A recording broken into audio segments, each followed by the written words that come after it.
Hai, Assalamualaikum warahmatullahi wabarakatuh. Apa kabar sobatku se-Indonesia? Semoga kalian sehat selalu sekeluarga dan dihindarkan dari wabah COVID-19 ini ya sob. Amin. Terima kasih udah mampir di channelku, yaitu channelnya Utin Ananda Putri sob.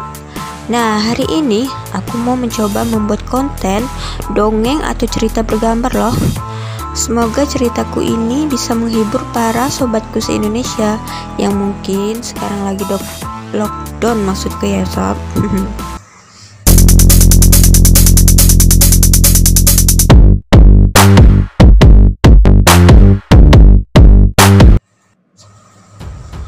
Tapi sebelum lanjut ke ceritaku, jangan lupa klik tombol subscribe-nya dulu dong, dan aktifkan lonceng notifikasinya ya, agar kalian tidak ketinggalan cerita-cerita seruku selanjutnya. Oke, next. Judul ceritanya ini sob, yaitu asal-usul acara robok-robok dan buaya kuning di Kalimantan Barat. Mungkin bagi kalian yang sudah pernah dengar, mungkin sudah tahu ya ceritanya, tapi ini aku mau ceritain yang belum tahu. Apa itu acara robok-robok dan buaya kuning yang terkenal banget di kalangan daerah Kalimantan Barat, Pontianak dan sekitarnya ya. Nah, singkat cerita, dulunya di Kalimantan Barat, khususnya di kota yang bernama Kota Mempawah. Dan Kota Mempawah ini sob adalah tempat aku dilahirkan loh. Aku ini asli suku Melayu dari Kota Mempawah ini sob. Dan dulu di kotaku ini terdapat sebuah kerajaan atau sebuah keraton kesultanan yang bernama Keraton Amantubilah. Dan Keraton Amantubilah ini didirikan di daerah pedalaman di Kota Mempawah ini sob. Nenekku sering menceritakan kepadaku tentang kerajaan atau keraton ini. Kata nenekku, kami masih keturunan dari kerajaan ini. Yang mendirikan kerajaan ini adalah nenek moyang kita. Begitulah kata nenekku. Dulunya di Keraton Amantubilah ini dipimpin oleh seorang raja yang bernama Raja Kudung. Raja Kudung ini adalah raja yang sangat arif dan bijaksana loh. Mengapa raja ini dinamai Raja Kudung oleh rakyatnya? Karena raja ini tidak mempunyai jari yang utuh, alias jarinya buntung atau kudung loh sob.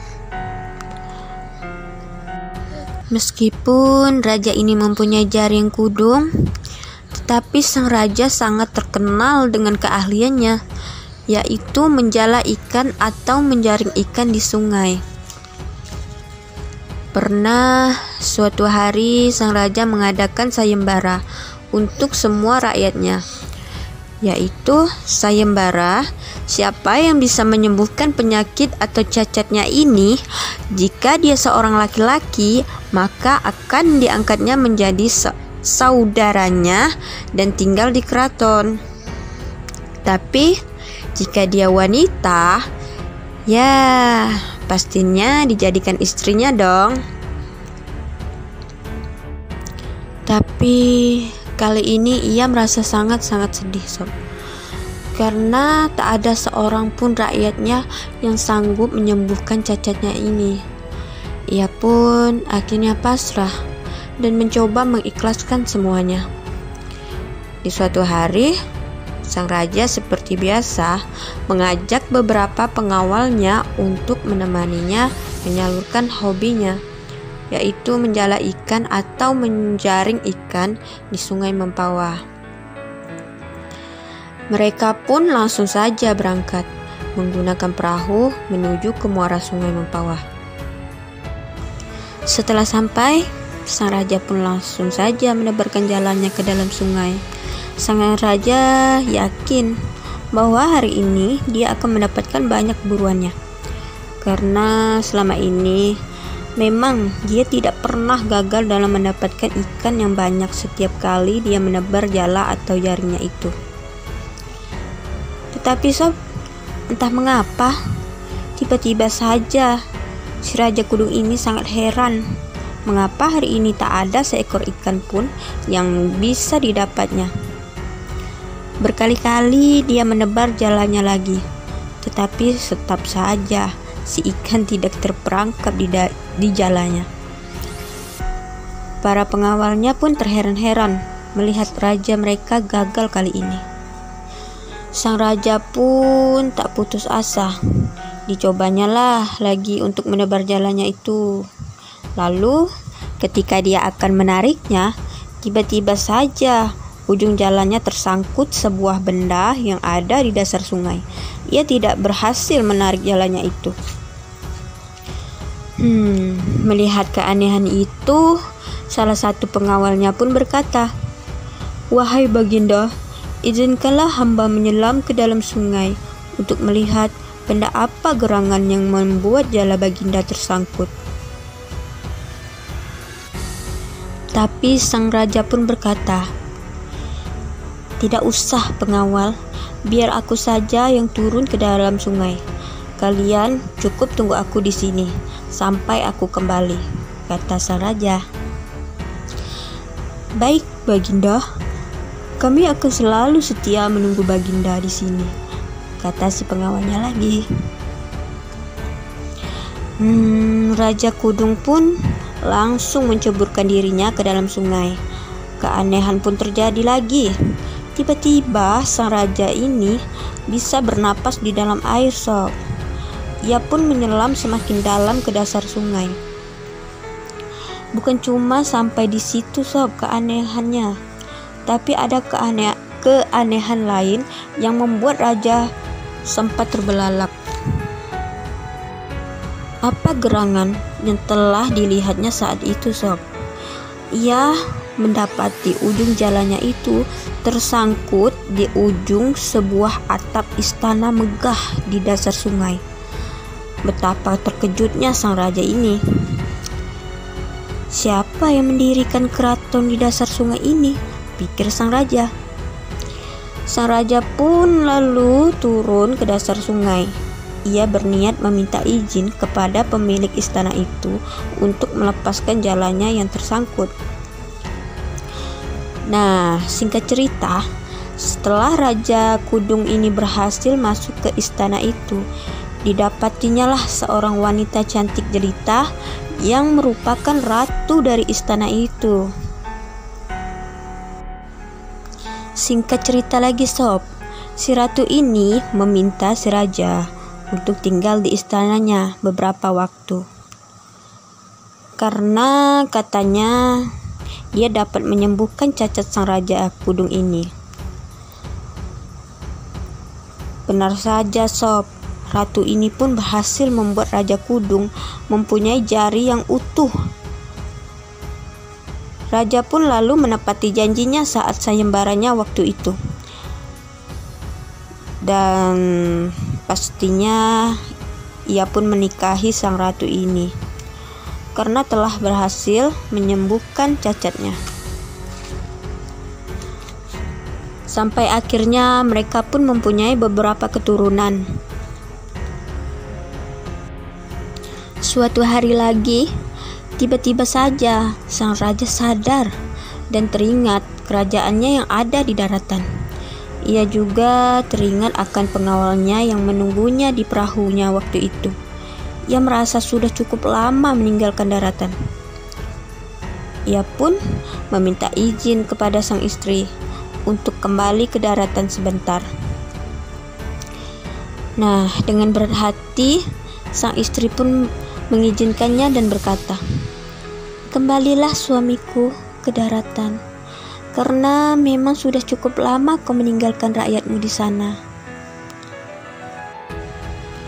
Tapi ketahuilah suamiku, jika kau sudah berada di daratan, maka kau tidak akan bisa kembali ke sini lagi untuk melihat aku dan anak-anakmu."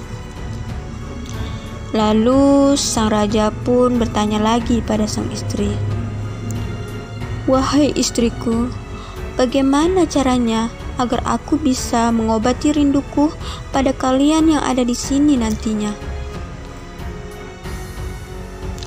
Jika kau rindu pada kami di sini, wahai suamiku, maka siapkanlah acara dan beberapa makanan serta barang-barang, lalu hanyutkanlah di muara sungai ini. Panggillah nama keturunanmu di sini.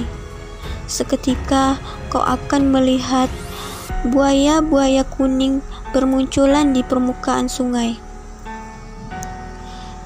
Dan bilanglah kepada rakyatmu di daratan, jangan sekali-kali mengganggu buaya kuning yang muncul ketika kau membuat acara itu. Karena ketahuilah, buaya kuning itu adalah keturunanmu dariku, jawab sang istri dengan sedih. Sang Raja Kudung pun menuruti kata istrinya. Lalu kembalilah dia di daratan.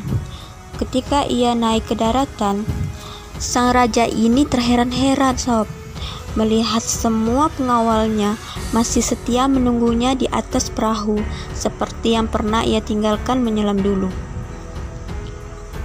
Wahai pengawal, mengapa kalian masih di sini?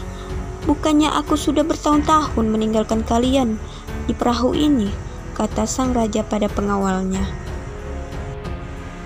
Mendengar kata sang rajanya, semua pengawalnya pun berpandang-pandangan. Maaf Baginda, apa maksud perkataan Baginda? Bukannya Baginda baru saja meninggalkan kami di sini beberapa jam yang lalu, dan sekarang Baginda sudah kembali. Kami senang Baginda selamat, kata pengawalnya lagi. Ternyata sob, di alam gaib itu waktunya berbeda jauh dengan alam nyata. Dan kesimpulannya dari cerita ini, ternyata Raja Kudung ini menikah dengan Ratu Buaya Kuning sob. Nah, begitulah ceritanya. Makanya setiap tahun saat bulan Sapar, rakyat Mempawah ini melakukan ritual tolak bala serta mengadakan acara yang diberi nama acara robo-robo. Setiap acara robo-robo ini, buaya kuning ini akan muncul tiba-tiba di atas permukaan sungai.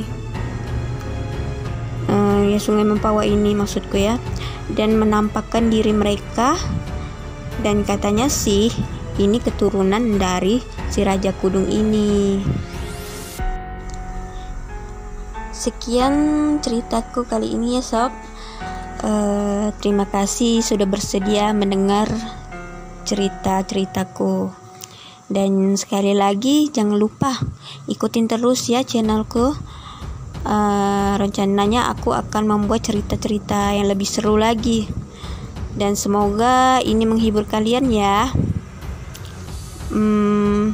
Benar atau tidaknya cerita itu aku juga kurang begitu yakin, tapi ini asli cerita dari nenekku loh, dan mungkin saja itu bisa terjadi karena kita tidak tahu kan zaman dulu itu ya aneh-aneh lah menurutku ya, beda dengan zaman sekarang. Apalagi pada zaman kerajaan-kerajaan dulu. Hal yang tabu dan hal-hal mistik seperti itu zaman dulunya katanya itu biasa terjadi sob. Apalagi pada zaman kerajaan-kerajaan dulu. Percaya atau tidak percayanya kalian pada cerita-cerita seperti ini ya tergantung dari kalian ya masing-masing. Aku hanya ingin menghibur kalian. Dan asli ini cerita dari nenekku loh. Ya udah, sekian ya ceritaku, dan jangan lupa dukung terus channel ini agar aku semakin semangat untuk membuat cerita-cerita yang lebih seru lainnya. Oke, assalamualaikum warahmatullahi wabarakatuh. Bye bye.